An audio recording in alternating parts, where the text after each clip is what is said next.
we'll induct him at a later date, but please, a round of applause for him. Next is a blood drive. Mr. Mike Cooper, if you would have a blood drive minute. No? Well, we said it's covered up. Okay. We don't have final numbers yet, so I'll just okay. It was a good one. It was, well, yes, you said all the slots were filled and ran out of treats. Okay, I'll do your minute for you.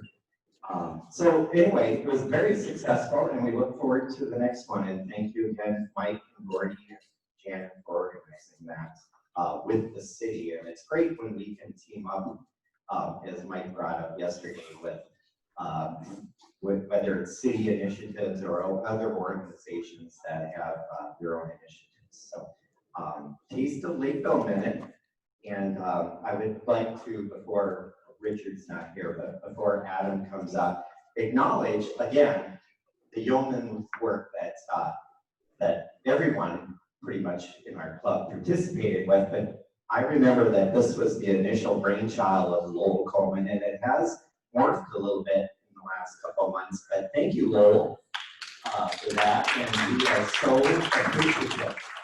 And so now it's called the salvage operations, which wound up being very appropriate. So Adam, would you like to give a little bit of an update? Or am I putting you too much on the spot? Or is Richard online? Okay. I'll keep it short. I'd just like to thank everybody. I know Colleen gave a lot of kind of secret advice. Yeah, Colleen gave Richard and I a lot of good advice, and thank you, Lowell, for all the help as well as all the members coming together and helping us secure those donations, and really collaborating on making this year a success, and we couldn't have done it without you. So thank you all, and as Colleen said, right near that $27,000 mark, so that's huge for the club. Thank you. Take a breather for a couple of months at least before we start working on next phase, but maybe we just won't talk about that for a little while. Steve, so yes, Jim. For money raised, then if it's 27 roughly, and then 26 in sponsorships, what's that? 53 plus the wine stuff is going to be roughly. Well, that included the wine. That included the wine. The wine judging fees were about 12,000. Have you got them all yet? And they were going to put. Okay, they were going to put something into next year, so it depends. So it's right between 55 and 60, and some of the fees will go over to next year. Okay, so because normally we raise like 125 or so. Are you trying to make us feel bad now? No, I mean a salvage operation to come up with half. Absolutely, and honestly, very low expenses in all this. So the net, yes. Oh, well, bring the microphone. This is just a real quick Taste of Lakeville. I wanted to ask a question about that. I think you guys did an awesome job, but are we going to have another fundraiser, or are we just going to give them? That's it. I don't know. Okay, well, we still have money, and I mean, the coffer, the cupboards aren't bare by any means. So we're not planning another fundraiser. However, if an opportunity comes up where we can come alongside someone to help them raise funds too, I mean, that's what our mission is about. So, but our intention is not to have another fundraiser between now and the Taste of Lakeville. Thank you, Beth. Unless you have a great idea. No, I'm good. Okay, Colin Offer Insurance presents. All right. So, Club Picnic, Ken Whitworth, it's your shining moment.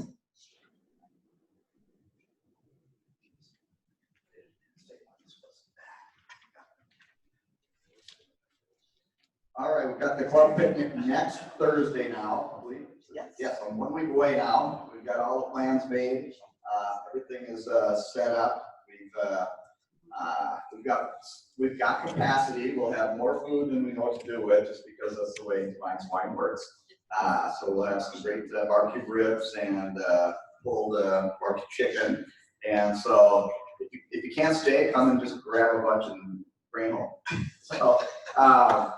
It's gonna be on the lake at Hattie and Tony McDonald's, and it's gonna be a great event, and a great fellowship to get everybody together for a nice day out on the lake. And a side note to my happy dollar, anybody that was listening, it is September 26th from 6 to 11 at our house, and I'll probably have Kathy just throw it out on the web. And I think that's it for the picnic. Thank you. Did you need volunteers to help set up?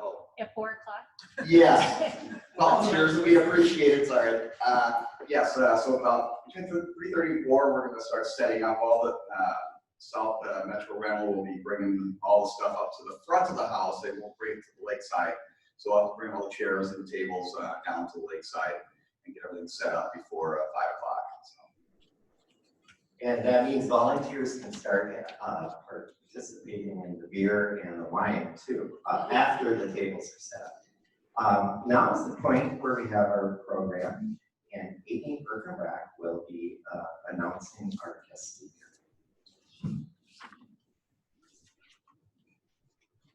Thank you, Mr. President. Our speaker today is Shelly Peters, and she has been a longtime volunteer at 360 Communities and joined their staff in full-time capacity in 2017. She has worked in Hastings schools as a family support worker for 360 Communities, and for the last year has been the community educator in violence prevention. She travels to schools and organizations all over Dakota County, teaching about the importance of healthy relationships, how to recognize abusive patterns, and how to support others who have been victimized in domestic and sexual violence. Shelley also works as an advocate, supporting survivors who move on from the Lewis House, offering them ongoing support in their relationships and lives. Please help me welcome Shelley Peters.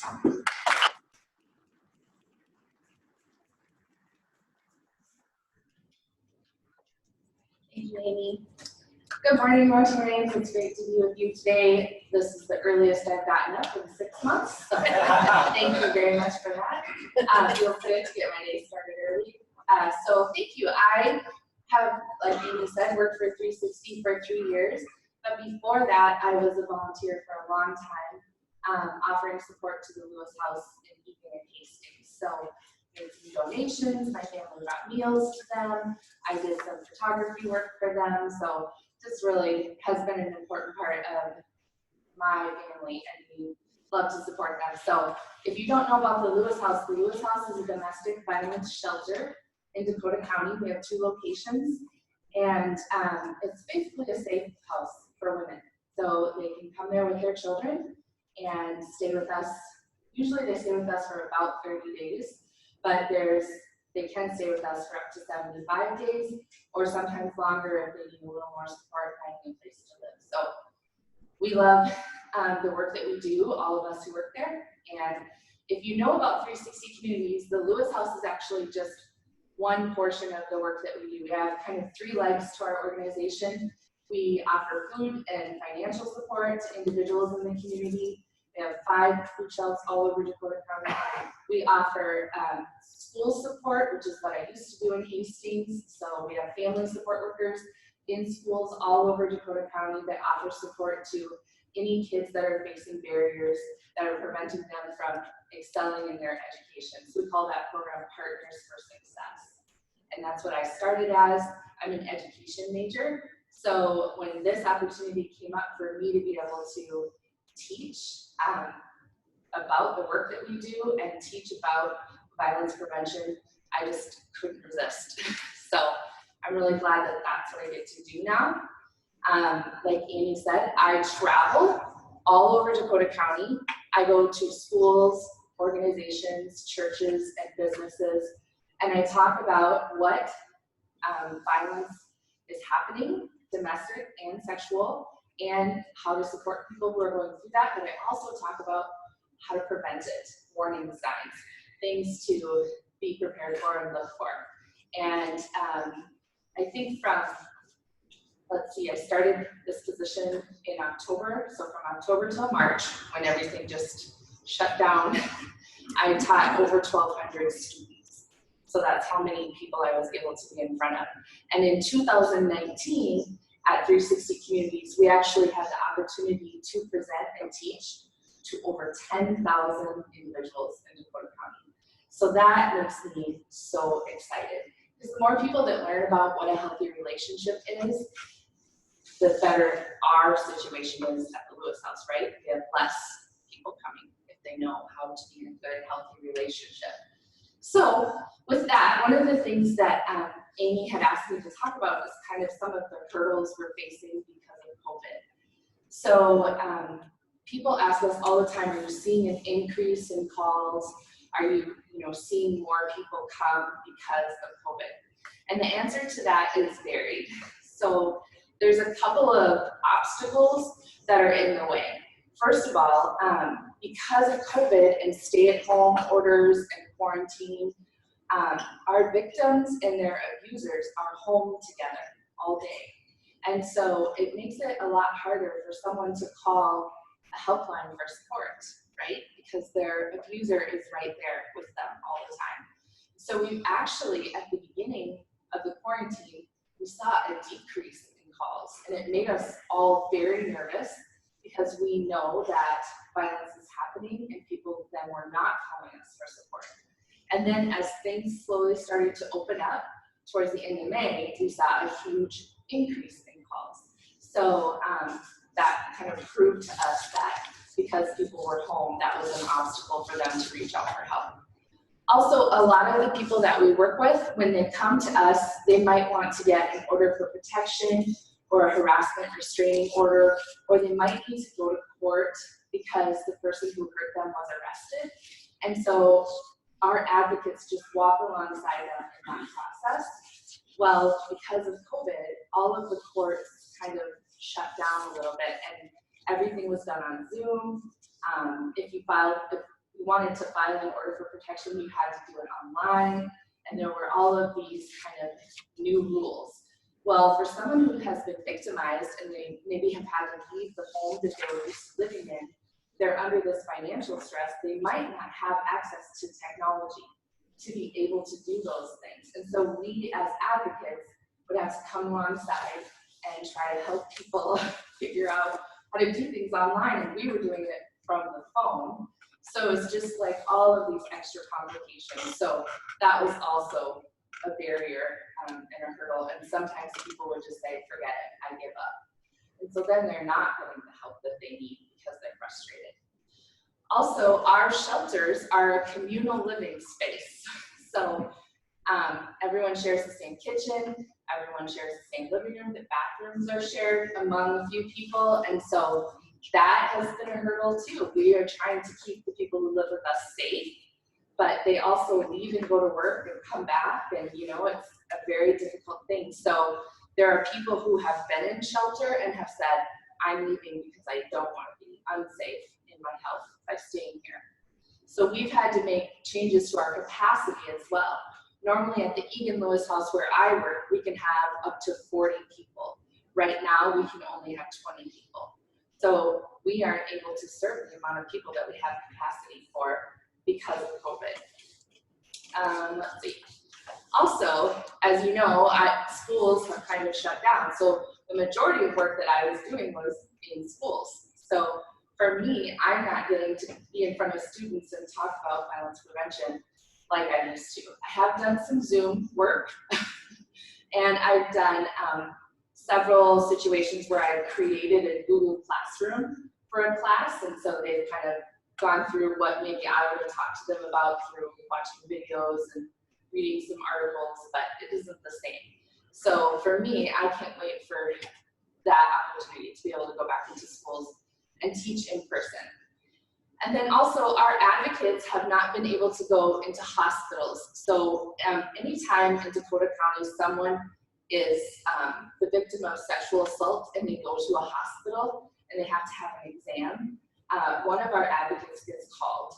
And so we have this whole team of volunteers that would go to the hospital to support that victim, be there for them and walk with them through that process. Well, now we can't do that.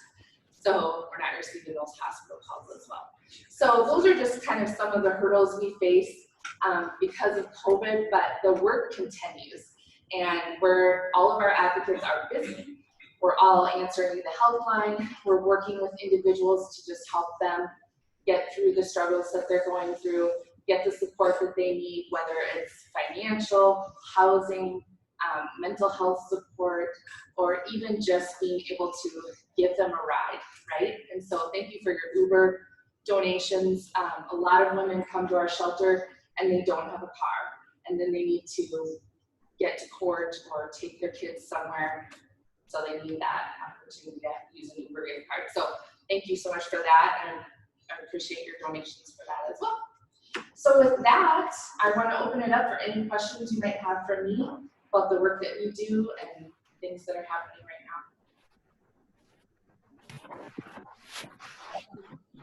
now. Do the online one first. Okay. Lynn? Did we have an online question? Oh, perhaps not. Could you talk, Shelley, about Ranger and Coco and the work that they do, please? Yes, we have 2 victim support dogs named Ranger and Coco. They are my favorite coworkers. And what's really fun is Gloria and Libby. No, they come and help in any time. A lot of times they'll help with kids that have been victimized, and it just kind of, breaks the ice when there's a beautiful Labrador in the room.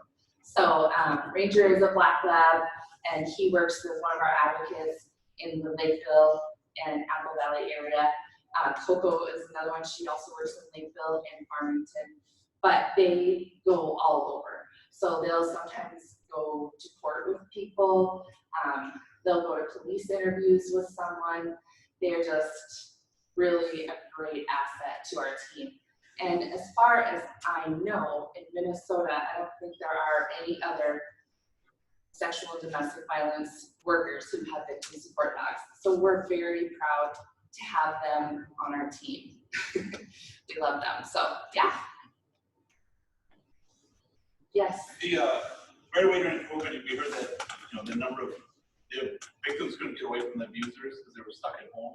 But you're saying now the supply for support is down. So do you have any statistics of that, or what is happening right now? Yeah, so my supervisor and I did look at the numbers from last year compared to the numbers this year for people who have called us. So with police calls, so anytime a police call happens because of a domestic assault or sexual assault in Dakota County, we as advocates receive a copy of that police report, and then we follow up with the victim. And we have actually seen it vary by city, which is weird. But so we've seen a higher increase in places, we've seen a higher increase in South St. Paul. We've seen a higher increase in Apple Valley and Hastings, I think. And then the other cities we've seen a lower amount. So also, here's the thing with police calls, we really try not to base our work on the way that that's happening, because a lot of things happen and the police don't get called. So it's really hard to gauge what's going on in the world based on police calls. So we're just trying to get the word out about who we are, so then people can call us. They can call our hotline 24 hours a day, 7 days a week. And so when people know that this resource is in their community, or even their friend knows, right? And something happens and they come and say, this happened to me. Their friend can say, you should call 360. They're so good at helping you through something like this. So, we're just trying to kind of serve who we can and get the word out to the community that we do this work. So, yeah. What keeps you motivated? I mean, the good work that's done does not lose faith in humanity. Yes. Well, I'll tell Those you. wine boxes we just sold. Sometimes it is discouraging, and like I'll go places and I'll meet someone and I'll think, like what's really going on here? But I'm a very intuitive, empathetic person. I can kind of feel the feelings of other people. So for me, I have those intuitions all the time where I think, what's going on here? I have a flag for some reason. But yes, it is discouraging. And we just continue to talk about the importance of teaching, for me, teaching kids.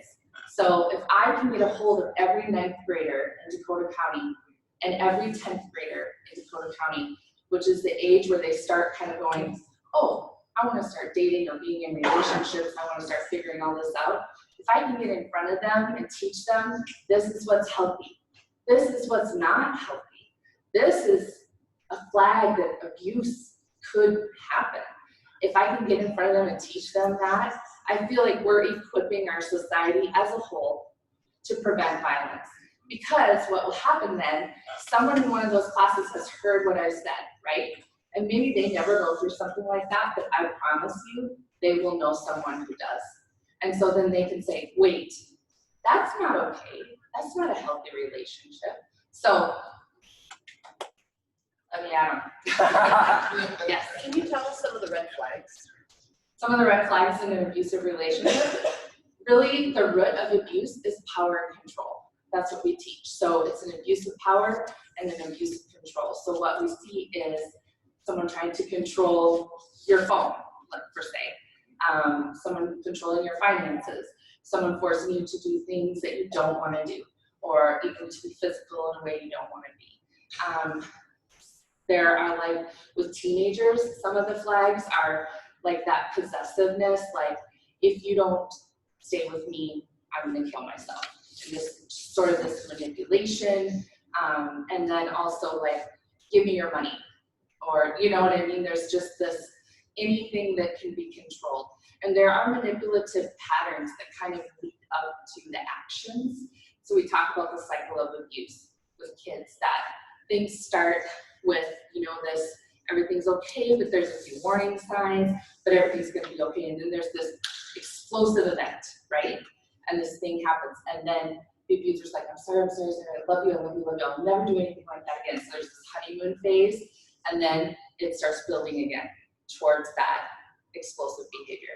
And we see that cycle happen, and so we teach kids about that, what that looks like. That if there is an explosive situation, I mean, can someone lose their head one time? Yes, absolutely. If they're remorseful and they get help, can they change? Yes, absolutely. But the pattern that we see with abusers is that cycle just continues and continues and continues. Yes? Do you offer help or counseling for the abusers? We do refer them to get help. Okay. We are victim focused. So yes, we want to support them. And that's kind of a cool thing about my position is I'm talking to a classroom full of kids. I don't know anything about anybody. I don't know how they were raised. I don't know what they've experienced, and I don't know what they're doing, right? So I'm getting to talk to everyone in the room about what's healthy. So for me, I know I'm talking to abusers when I'm in classrooms. I can draw circles around the kids in the room who know what I'm talking about. You know what I mean? I know it. So it's, yeah, but if an abuser needs counseling or support, we definitely refer them out to get that. There are organizations that do that. Yes?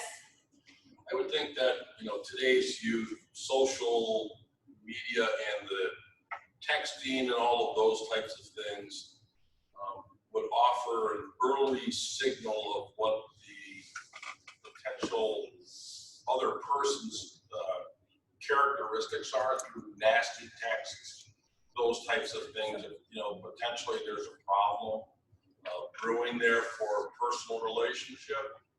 You get involved with identifying those types of things in these classroom settings that you have to talk to these kids and say, you know, if you're in these texting relationships and you're getting messages like this, be careful, be concerned, those types of things. Yes, absolutely. We talk about technology and the way technology is abused by abusers and the way that they use it to try to control. Like even we had a situation where a woman, the abuser was arrested, but then he was released, but there was an order for protection, so he couldn't go back to the home, but he had access to the Ring doorbell and the security system on his phone. And so he used technology to like turn the heat up and lock the doors and kind of do things like that. So he's seen situations like that with adults.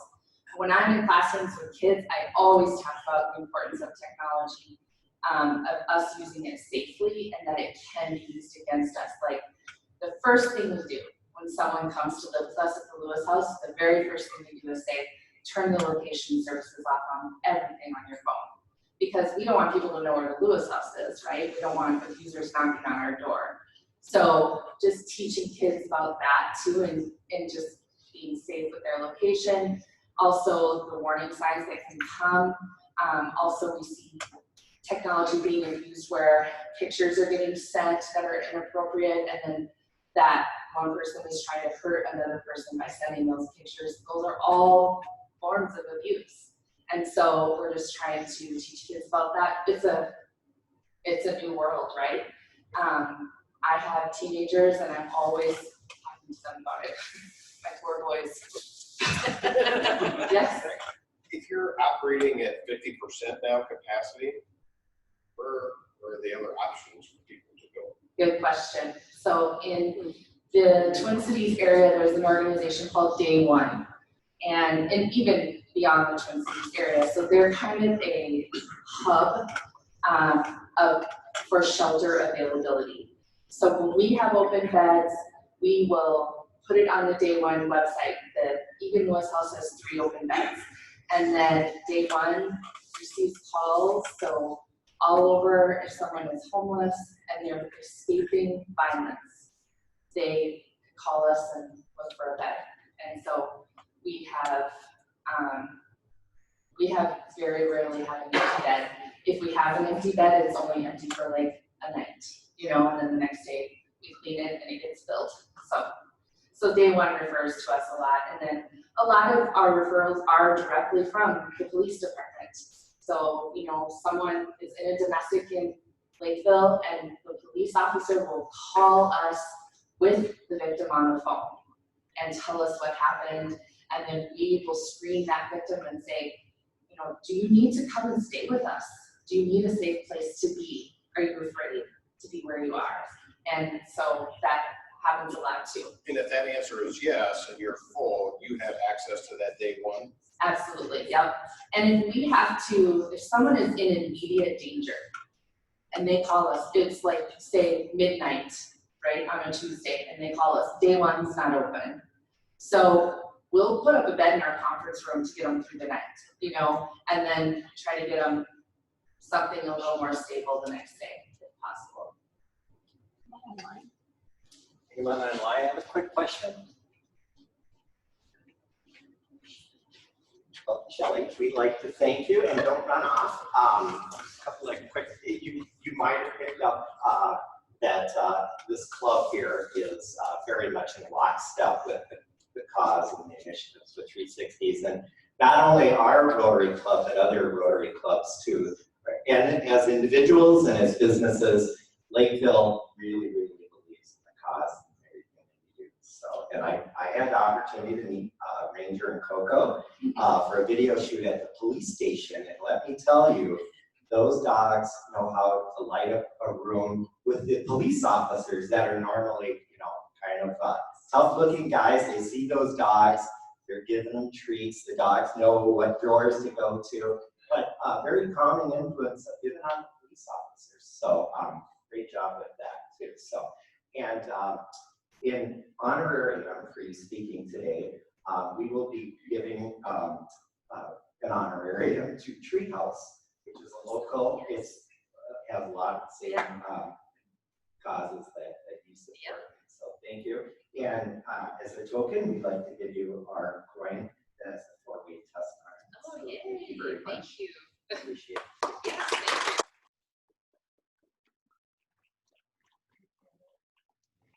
I did receive a scholarship from my hometown Rotary, so. Oh, you should have let off with that. I'm a fan. But are you a Rotarian? No, not yet. She could be in Rotary. Thank you.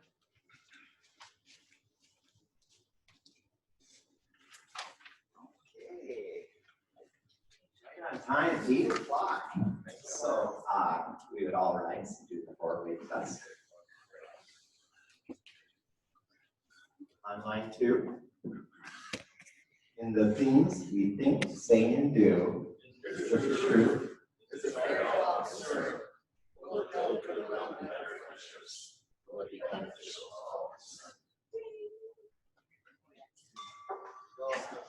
Quick reminder, no meeting here next week. If you show up, please remember to find yourself the following week, because we're all going to be at the meeting. Right? Yeah. Thank you.